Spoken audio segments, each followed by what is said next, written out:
हाँ, हिंदी में हाँ। बोलो, जी। मिला-जुला के बोलो। आई एम दीपक और मैं नोएडा से I am Deepak and I am from Noida sector 49 and I am from batch of 2019 and 23.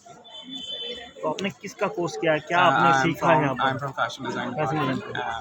and they taught us pretty well, like whatever the curriculum is, they have taught us really well, and it's an industry, approved curriculum, so that's what we got to learn here. अब आप उस stage पे आ गए हैं जहाँ बड़े-बड़े fashion designer हैं, जो कहते हैं मनीष मल्होत्रा, विनय ढाका, ऐसे नाम बहुत मशहूर हैं। आप उनके लेवल पर अब आप किस तरीके से देखते हैं अपने आप को? और आप जो अपने आप जैसे अभी तो 10th आपकी शुरुआत है, तो आप उस लेवल तक कैसा देखते हैं अपने आप को? Well, like they are the like pioneers of the industry, so definitely like we look up to them. So we'll try our level best to like to work with them or to learn like whatever they have learned throughout like their experiences. So we try to like touch them. Fashion तो रोज़ बदल रहा है, रोज़ नए जोर से बोलिए तो। Role थोड़ा लाउड। हाँ, आपका नाम बताएं, आप कहाँ से, क्या है आप थोड़ा सा? So my name is Karandeep Singh Patial. I'm Yeah. basically from Hoshiarpur, Punjab, and here in my FDDI, I pursued a bachelor's of designing in footwear design and production in the batch of 2019-2023. So my journey for the 4 year in this college was very memorable. The staff, the faculty in this college is very supportive. They support you in every aspect of your studies, right from the day you enter into the college. And आज आपको यहाँ पर जो 4 साल आपने यहाँ पर बिताए, बहुत अच्छे आपने बताया कि बहुत ब्राइट रहा है आपका फ्यूचर यहाँ पर, तो आपको सर्टिफिकेट जो कोर्स मिला डिग्री का, तो कैसा लगता है? फीलिंग कैसी आती है एक नए प्रारूप में जब आप पहुँचे हैं? आप फीलिंग तो अच्छी आ रही है सर, क्योंकि 4 साल आपने मेहनत की है कॉलेज में और आपने अपने 100% दिया है। जो एग्ज़ाम हो चाहे चाहे चाहे इंडिया स्केल हमारा कंपटीशन हुआ था उसके अंदर भी, तो जब आप हर एरिया में आप अपना 100% देते हो और उसका रिजल्ट भी मिला, आपको मेडल भी मिलता है, तो फिर अच्छा लगता है। और अभी आप इंडस्ट्री में भी अच्छी परफॉर्म कर रहे हो। अभी मैं आदित्य बिरला में हूँ रीबॉक में, और अच्छी मतलब स्टार्टिंग सैलरी अच्छी है, तो एक मतलब अच्छा लगता है कि आपकी ये मेहनत रंग रही है एंड में। कहाँ कई बार देखा जाता है कि डिज़ाइन के लोगों की डिमांड अपनी-अपनी होती है, और फैशन भी है नया-नया बदलता रोज़ में। आजकल शूज़ की बात करें तो उसमें भी कहीं न कहीं बहुत सी चीज़ें नई-नई डेवलप हो रही हैं। तो कैसा देखते हैं अब अपने आप को कि हमने उन सब चीज़ों को डिलीवर कर पाएँगे आप, जो यहाँ पे आपने सीखा है वो लोगों तक पहुँचा पाएँ?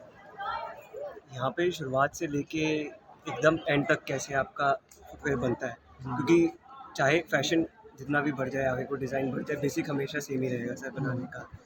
तो हमें बेसिक लेवल से पढ़ाया गया, और कहीं पे आगे जाके कहीं पे प्रॉब्लम आती है, तो मैं खुद रीबॉक में अभी कर रहा हूँ काम, तो रीबॉक फुटवेयर ब्रांड ही है।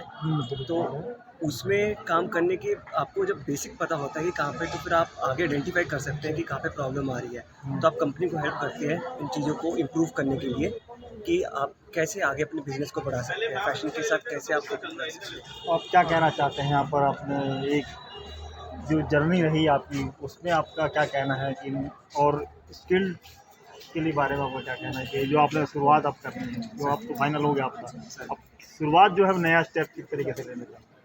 सर स्टेप तो ले ही लिया है। जुलाई से मेरी ज्वाइनिंग हो गई थी आदित्य बिरला में, और बहुत ही अच्छी ज्वाइनिंग हुई थी, रीबॉक में ही हुई थी, और बड़ी अच्छी तरीके से वहाँ पे परफॉर्म कर रहे हैं। अभी मैं हेड ऑफिस में हूँ बेंगलोर रीबॉक में, एंड वहाँ पे मैं प्रोडक्ट और डिज़ाइन को संभाला हूँ। तो मेरे को हमारे सीज़न निकलते हैं हर फुटवेयर को लॉन्च करने के, तो मेरे को एक सीज़न की जिम्मेदारी दी है कि इस सीज़न में हमें क्या फुटवेयर लॉन्च करना है मार्केट में, तो वो मेरे को बनाना है, और उसी में अभी मैं कर रहा हूँ, और बहुत ही अच्छी तरीके से कर रहा हूँ, और करेंगे भी, अच्छे से लॉन्च भी करेंगे। Thank you. हैंडहोल्डर और सपोर्ट की आवश्यकता है, जो कि एलुमनाई एसोसिएशन के थ्रू हमें करना चाहिए, और साथ में जो बच्चे खुद ही अपना कोई बिजनेस करना चाहें तो उनके लिए इंक्यूबेटर्स की व्यवस्था हमें करनी चाहिए। उन सब पे बीपीआईडी काम कर रही है ताकि स्टार्टअप्स को भी बढ़ावा मिल सके, जो हमारे इस तरह की ग्रेजुएटिंग स्टूडेंट्स सेटअप करना चाहते हैं। लेकिन इसके अलावा भारत का जो इंडस्ट्री है वो इतना बड़ा है कि इसमें मेरे ख्याल से इनका प्लेसमेंट भी काफ़ी ठीक ठाक रेशो है 90% से ऊपर कह रहे हैं डायरेक्टर। ऑब्वियसली ये जो स्किल्ड लेबर है इंडिया में उसकी कमी है। जो फॉरेन जो इन्वेस्टर्स आते हैं उनकी हमेशा ये कंप्लेंट रहती है कि उनके खास करके जो ब्लू कॉलर लेवल पे but also skill professionals at the higher level दोनों पे गैप्स वो महसूस करते हैं और उन्हें इन हाउस ट्रेनिंग करनी पड़ती है।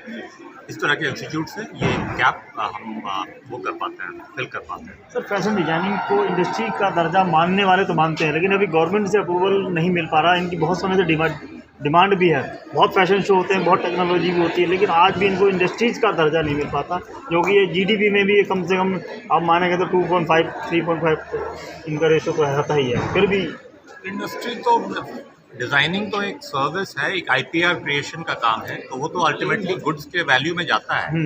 कोई जैसे कि एप्पल का जो एक गुड है, एप्पल का फ़ोन है, तो उसमें तो ओवर 40% तो IPR creating the awareness for this because like जो गवर्नमेंट है वो उसमें ये हमारी जो एफडीआई जो संस्थान है उसके थ्रू पूरे भारत में इसके जो कोर्सेज मैंने आपको जो बताए हैं फुटवेयर में, लेदर में या फैशन में या बीबी के अंदर रिटेल के ऊपर, उसमें अवेयरनेस बच्चों को इसके बारे में क्रिएट करना कि ये जो कोर्सेज हैं आने वाले टाइम में इसमें कितनी ग्रोथ होने वाली है।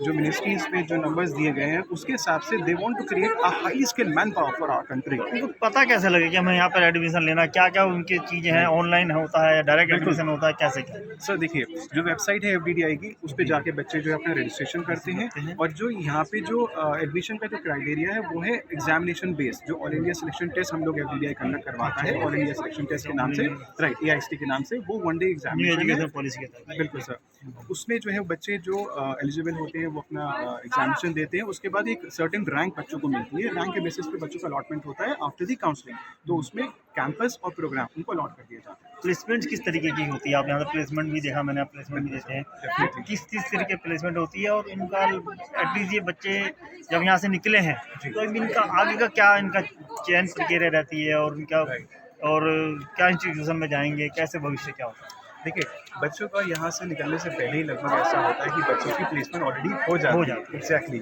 उनको बच्चों को वेट नहीं करना पड़ता कि उनकी डिग्री मिल गई उसके बाद waiting for the placement, right? नहीं, उनके बच्चों के हाथ में उनका ऑफर लेटर ऑलरेडी होता है। और उससे पहले भी एक बहुत अच्छी चीज़ है जो बच्चों को इंटर्नशिप प्रोग्राम हम लोग जो करवाते हैं, and that's a mandatory part two conduct, right? उसमें जो बच्चे जो इंटर्नशिप पे जाते हैं, बहुत सारी कंपनीज उनको एट ए टाइम भी ऑफर कर देती हैं कि after your completion of the program please like, हाँ राइट, कितनी कंपनियां जुड़ी हुई हैं हमारे एफडीआई से? जितने भी फैशन ब्रांड्स हैं, बड़ी ब्रांड्स हैं, फुटवेयर के ब्रांड्स हैं, फुटवेयर में तो सर लगभग सारे ही ब्रांड्स ऐसे हैं जो एफडीआई में जो रिक्रूटमेंट के लिए आते हैं। एफडीआई और एफडीसीआई जो फैशन हमारा करवाते हैं जी, उससे कुछ कनेक्शन है कि यहाँ के नहीं बच्चे मैम, वहाँ ऐसे FDI actually FDI comes under ministry of commerce and industry, government of India, जो कि इज एन ऑटोनोमस बॉडी। 2017 में इसको एक स्टेटस मिला था, गवर्नमेंट ने एक स्टेटस दिया था जिसका नाम था इंस्टीट्यूशन ऑफ नेशनल इंपॉर्टेंस। उसके तहत आईएनआई की डिग्री बच्चों को प्रोवाइड की जाती है, इज लाइक आईआईटी या आईएमटी में हम बात करते हैं, तो सेम जो स्टेटस एफडीआई के पास भी है, उन सारे बच्चों को डिग्री आईएनआई के अंदर प्रोवाइड करते हैं। तो पैरेलल वही है, यूनिवर्सिटी का पैरेलल ये है कि एक पैरेलल में आते हैं। जी, एक पैरेलल। तो आप क्या कहना चाहते हैं बच्चों के बारे में? बच्चों जो निकले हैं जो बच्चे, उनके बारे में आप क्या कहना चाहते हैं, क्या करें और आगे? राइट सर, बहुत सारे ऐसे बच्चे जो 12 कर रहे होते हैं वो अभी भी कंफ्यूजन स्टेट में होते हैं कि एग्जैक्टली वो उनको कौन सा प्रोग्राम जो है वो परस्यू करना चाहिए। तो बच्चों को मैं ये मैसेज देना चाहता हूँ कि जिसमें सबसे ज़्यादा ग्रोथ हो in terms of like skill wise, जो बच्चों का एक क्रिएटिव एक माइंडसेट भी होता है, और साथ साथ जो है बच्चों को उस प्लेटफॉर्म पे पहुंचने के लिए, सपोज अगर 3 या 4 साल के बाद जो है वो प्रोफाइल का इन्हांसमेंट होता है, तो वो बड़ी प्रोफाइल्स को लेने के लिए और बड़ी कंपनीज में जाने के लिए एक ऐसे संस्थान, या फिर हम एफडीआई की अगर हम बात करते हैं उसके एक ऐसे under one umbrella we are providing all this certain courses जिसमें बच्चे ये चारों